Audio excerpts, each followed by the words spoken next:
السلام علیکم ورحمۃ اللہ وبرکاتہ۔ تسلیم و رضا کا پیکر بندہ کیسے بنتا ہے؟ غوث پاک رحمۃ اللہ تعالی علیہ فرماتے ہیں فتوح الغیب میں، جو آپ کی کتاب ہے، فرماتے ہیں کہ جب بندہ مصائب و آلام میں مبتلا ہوتا ہے تو ان کے حل کے لیے اغیار کی طرف متوجہ ہوتا ہے۔ بیمار ہے طبیبوں کی طرف جائے گا، اگر مالی تنگی ہے تو مالداروں کی طرف جائے گا، جاگیرداروں کی طرف جائے گا، اور جب وہ اس کی حاجت روائی نہیں کرتے، اگر اس کی حاجت روائی کر دیں تو وہ اللہ کی طرف متوجہ نہیں ہوتا، اور وہ اسی کو ہی کافی سمجھتا ہے کہ یہ لوگ میرے مددگار ہیں، یہی کافی ہیں۔ لیکن اگر وہ لوگ اس کی حاجت روائی نہ کریں تو اب یہ اللہ کی طرف متوجہ ہوتا ہے،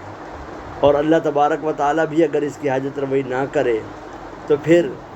یہ پریشان ہو جاتا ہے اور غم زدہ ہو جاتا ہے، اور جب یہ اس غم میں بھی کچھ حاصل نہ کر پائے تو پھر یہ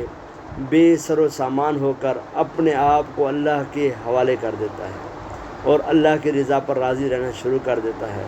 اور جب یہ اس بات میں یقین کر لیتا ہے کہ میرے لیے میرے رب کے علاوہ کچھ نہیں ہے، اور جب اس کو یہ سکون و اطمینان اس بات پر حاصل ہو جاتا ہے تو یہ تسلیم و رضا کا پیکر بن جاتا ہے۔ تو غوث پاک کے دیوانوں، غوث پاک رحمۃ اللہ تعالی علیہ فرماتے ہیں مصائب و آلام میں، مشکلوں میں، پریشانیوں میں اللہ تبارک و تعالیٰ کی طرف متوجہ رہو،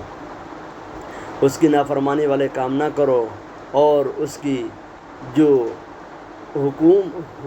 حکم ہیں، اس کی جو احکامات ہیں ان پر عمل کرو، اس کی نافرمانی سے بچو، اور اس عز و جل کی رضا پر راضی رہو، اور اپنے آپ کو سمجھاتے رہو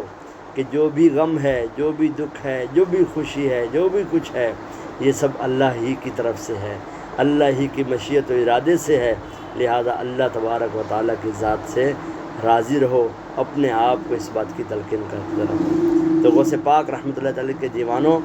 مسلمانوں، عاشقان رسول کو، غوث پاک کے دیوانوں کو، یہ غوث پاک کی تعلیمات ہیں۔ السلام علیکم ورحمۃ اللہ وبرکاتہ۔